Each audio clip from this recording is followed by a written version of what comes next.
여러분, 금주 한국 증시는 외국인과 기관 수급이 다시 살아나는 구간에서 반도체 장비 쪽으로 시장의 관심이 계속 이어지고 있습니다. 특히 지금 시장에서 중요한 건 단순히 코스피가 오르느냐, 코스닥이 오르느냐가 아니고요. 돈이 어디로 들어오고 있느냐, 어떤 종목이 이미 대시세를 만들었고 또 어떤 종목이 눌림 이후에 다시 반등을 준비하고 있느냐, 이걸 봐야 합니다. 지금 시장의 S급 테마인 반도체 시장은 AI, HBM, 메모리 투자, 첨단 패키징, 장비 투자까지 전부 연결되면서 계속해서 시장의 중심에 있는데요. 그런데 여기서 우리가 봐야 할 종목이 하나 있습니다. 이미 큰 상승이 만들어졌지만 아직 완전히 끝났다고 보기 어려운 종목, 조정은 나왔지만 한 번 더 시장의 관심을 받을 수 있는 종목. 안녕하세요, 차트 분석하는 남자 차분남입니다. 자, 그러면 바로 본론으로 들어가겠습니다. 오늘 말씀드릴 종목은 주성 엔지니어링입니다. 이 종목 왜 지금 봐야 하느냐? 지금 반도체 장비주 흐름을 보면 단순히 기대감만으로 움직이는 시장이 아닙니다. AI 반도체가 커지고 메모리 투자가 다시 살아나고 글로벌 반도체 기업들이 설비 투자를 늘리기 시작하면 결국 가장 먼저 움직이는 쪽이 어디냐? 바로 장비주인 거죠. 쉽게 말씀드리자면 반도체를 집이라고 생각해 보겠습니다. 아무리 좋은 설계도가 있어도 집을 지을 장비가 없으면 아무것도 만들 수 없습니다. 반도체도 똑같거든요. 삼성전자든 SK하이닉스든 글로벌 반도체 기업들이 아무리 좋은 칩을 만들고 싶어도 그 칩을 만들기 위한 공정 장비가 반드시 필요합니다. 그 장비를 만드는 기업 중 하나가 바로 주성 엔지니어링이고요. 반도체 전공정 장비 쪽에서 시장에 관심을 받는 기업입니다. 반도체를 실제로 만들어가는 핵심 공정이고요. 쉽게 말해 반도체라는 제품의 뼈대와 구조를 만드는 가장 중요한 앞단 작업이라고 보시면 되고요. 여기서 중요한 게 뭐죠? 증착 장비라는 겁니다. 증착이라는 게 어렵게 들리죠? 쉽게 말하면 반도체 위에 아주 얇은 막을 정밀하게 쌓는 기술입니다. 그냥 페인트질하듯 바르는 게 아니고요. 눈에 보이지 않을 정도로 얇고 정교하게 원하는 위치에 원하는 두께로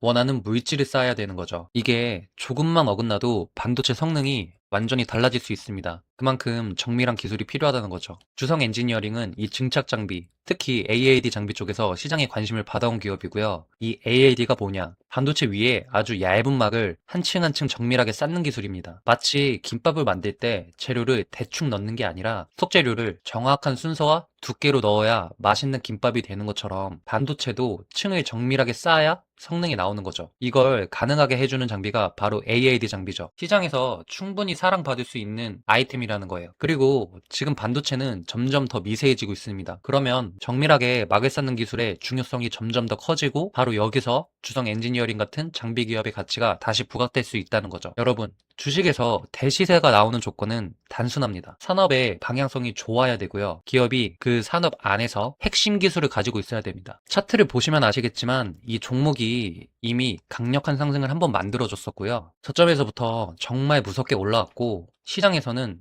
반도체 장비 대장주로 인식이 되고 있었습니다. 그런데 지금은 어떻게 됐습니까? 고점 이후에 많은 조정을 받고 있고 여기서 많은 분들이 걱정을 합니다. 이거 끝난 거 아닐까? 고점 찍고 내려오겠지? 지금 들어가면 물릴 텐데. 좋습니다. 이 질문이 나오는 자리가 오히려 우리가 봐야 하는 자리라는 거예요. 왜냐하면 크게 오른 종목일수록 중간에 강한 조정을 줍니다. 그리고 우리는 타점을 시장이 환호하고 신고가를 돌파할 때 리스크가 큰 자리에서 진입하는 게 아니라 지루한 단기 장기 조정 타임에 진입을 해야 리스크를 줄이고 상방으로 큰 수익을 기대하게 매매를 진행해야 되는 거죠. 하지만 대부분 그 반대로 매매를 진행하십니다. 세력들이 어떻게 합니까? 첫 번째는 급등시켜서 시장에 관심을 끌고요. 두 번째는 고점에서 개인 투자자들을 태웁니다. 세 번째, 강하게 흔들면서 겁을 주고 네 번째, 버티지 못하는 물량을 받아내버립니다. 그리고 다섯 번째, 다시 추세를 돌리면서 올라가는 거죠. 지금 주성 엔지니어링도 이 조정 구간 안에 들어와 있는 거고요. 현재 주성 엔지니어링은 16만 5천 원 부근까지 내려오면서 고점 대비 조정이 나온 자리고요. 위로는 18만원, 20만원 구간이 1차, 2차 저항이 되고 이 구간을 거래량으로 돌파를 해야 추세가 살아납니다. 아래로는 16만원 부근이 단기 지지선이고 이탈 시 15만원대까지 눌림을 열어둬야 됩니다. RSI 과열권에서 내려와서 쉬는 구간이 아니라 단기 반등은 가능하겠지만 아직 완전한 추세 회복은 아니죠. 거래량은 고점 대비 줄어드는 모습이라 다시 장대 양봉이 나오려면 거래대금 회복이 필요해 보입니다. 신규 매수자는 추격보다 16만원 전후 지지 확인 후 분할 매수 관점이 좋아 보이고요. 손절가는 15만원 이탈 마감 시 그리고 목표가는 1차 18만원, 2차 20만원, 강하다면 22만원까지 보겠습니다. 자, 현재 차트에서 핵심은 이겁니다. 지금 주성 엔지니어링은 끝난 종목이라기보다 고점 이후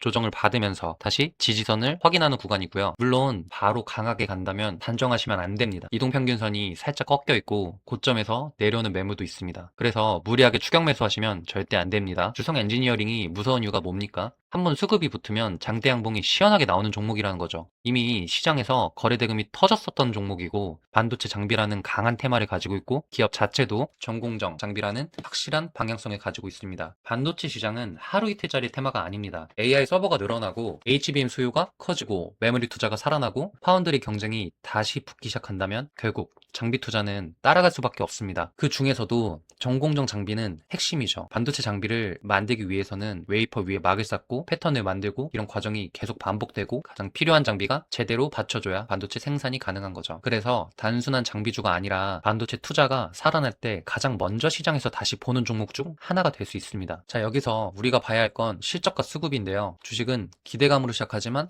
결국 실적으로 확인이 됩니다. 우리 신규 매수자분들은 절대 지금 급하게 따라가시면 안 되고요. 16만원 부근에서 지지가 나오는지 확인해야 되고 장중에 살짝 깨는 건 있을 수 있겠지만 종가 기준으로 지켜주는지가 가장 중요합니다. 16만원 부근에서 밑꼬리가 나오고 거래량이 줄어들면서 매도세가 약해지고 다시 17만원 위로 올라타는 흐름이 나온다면 그때는 1차 매수 관점으로 볼 수 있고요. 그리고 18만원을 회복하면 그때는 단기 반등이 시작되는 구간이기 때문에 18만원 위에서 거래량이 붙는다면 20만원까지 다시 열릴 수 있죠. 20만원은 심리적 저항입니다. 이 가격을 돌파하면 시장에서는 다시 주성 엔지니어링을 강하게 보기 시작할 수 있습니다. 그리고 22만원 이상까지 올라간다면 그때는 단순 기술적 반등이 아니라 추세 회복 가능성이 있는 구간이라고 볼 수 있죠. 기존 보유자분들은 어떻게 하셔야 되느냐? 이미 고점에서 잡으신 분들은 지금 굉장히 답답하실 수 있습니다. 하지만 여기서 중요한 건 무작정 버티는 게 아닙니다. 기준을 세우셔야 되고요. 15만원을 종가로 깨지만 않는다면 아직은 반등 기회로 볼 수 있습니다. 하지만 15만원 이탈이 나온다면 그때는 비중을 줄이시거나 현금화 기준을 잡으셔야 됩니다. 반대로 18만원을 회복하면 그때는 단기 추세가 살아나는 신호로 볼 수 있기 때문에 20만원 근처에서 일부 물량을 줄이시고 계좌를 가볍게 만들고 나머지는 22만원에서 끌고 가는 전략이 좋아 보입니다. 두 번째로 말씀드릴 종목은 원익 IPS입니다. 이 종목 왜 지금 봐야 하느냐? 그 이유는 명확합니다. 지금 반도체 시장에서 가장 중요한 건 단순히 칩을 누가 잘 만드느냐가 아니죠. 그 칩을 만들 수 있는 장비를 누가 공급하냐 이건데요. 쉽게 말하자면 반도체 공장을 아주 큰 빵집이라고 생각해 보겠습니다. 삼성전자나 SK하이닉스가 빵을 만드는 회사라면 원익 IPS는 그 빵을 만들기 위한 오븐과 정밀 기계를 공급하는 회사라고 보시면 됩니다. 아무리 좋은 레시피가 있어도 오븐이 없으면 빵을 만들 수 없죠. 반도체도 비슷합니다. 아무리 AI 반도체가 수요가 폭발하고 HBM 수요가 늘어나고 메모리 가격이 올라간다고 해도 결국 생산 라인을 깔고 장비가 들어가야 실제 매출이 나오는 겁니다. 그 장비를 만드는 대표적인 기업 중 하나가 바로 원익 IPS입니다. 자, 원익 IPS는 어떤 회사입니까? 반도체 전공정 장비를 만드는 회사이고 반도체를 만들 때 가장 앞단에서 웨이퍼 위로 회로를 만들고 얇은 막을 쌓고 정밀하게 공정을 진행하는 핵심 과정인 거죠. 쉽게 말해서 반도체라는 건물을 짓기 위해 기초공사와 골조를 올리는 단계라고 보시면 되고요. 후공정이 포장과 검사라면 전공정은 반도체의 몸통을 만드는 단계입니다. 그만큼 중요하다는 거죠. 특히 원익 IPS는 AAD, CVD 같은 증착 장비 쪽에서 시장에 큰 관심을 받는데요. AAD, CVD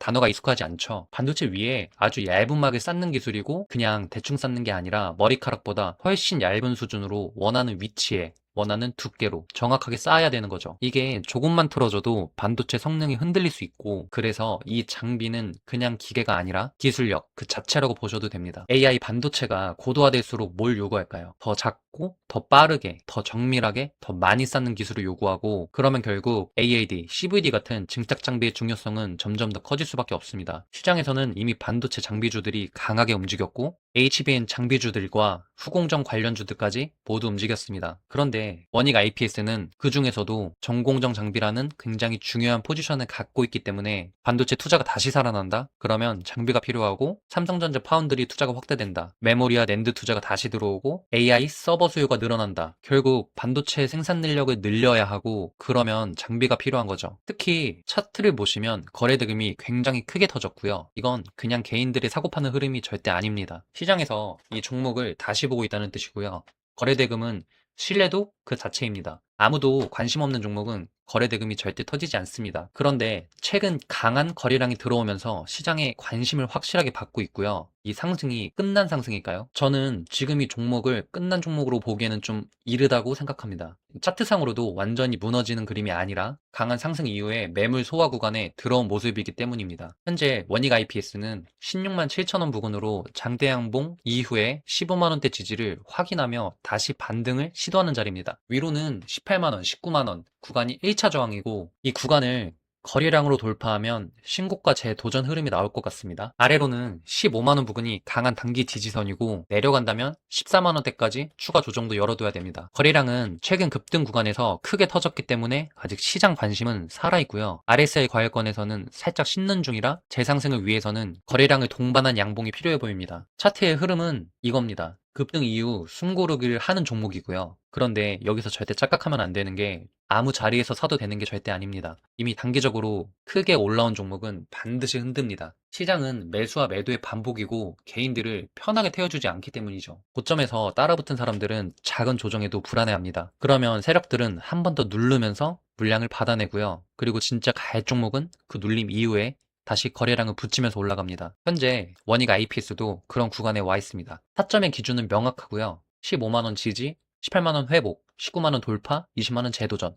크게 이 네 가지만 기억하시면 되겠고요. 신규 매수자분들은 지금 자리에서 막 따라가면 안 되고요. 특히 장중 급등할 때 흥분해서 절대 들어가시면 안 됩니다. 가장 좋은 전략은 15만 5천 원대에서 15만 원 부근에 눌림을 기다렸다가 그 구간에서 밑꼬리가 나오고 거래량이 줄어들면서 매도세가 약해지고 다시 양봉이 붙으면 그때가 1차 매수 타이밍이고요. 18만 원 회복하면 어떻게 되느냐? 그때는 단기 반등이 살아나는 자리이기 때문에 18만 원 위에서 거래량이 붙으면서 19만 원대까지 다시 열릴 수 있기 때문에, 그때는 단순한 기술적 반등이 아니라 반도체 장비주 대장 흐름으로 다시 한번 시장에 관심을 받는다는 거죠. 여러분, 이런 종목은 한 번에 끝나는 종목이 아니기 때문에 한 번 급등하고 한 번 흔들고 다시 매집하고 다시 돌파한다는 걸 기억하시면서, 기준 없는 매수는 도박이고 기준 있는 매수는 전략이라는 걸 다시 한번 말씀드리면서, 반도체 장비주 흐름 속에서 다시 한번 시장의 선택을 받을 수 있다는 거, 다만 추격이 아니라 눌림, 몰빵이 아니라 분할, 희망이 아니라 기준으로 대응하시길 바랍니다. 오늘 영상 시청해주셔서 대단히 감사드리고요. 다음 차분난 채널에서는 더 강력한 종목들로 다시 인사드리겠습니다. 시청해주셔서 감사합니다.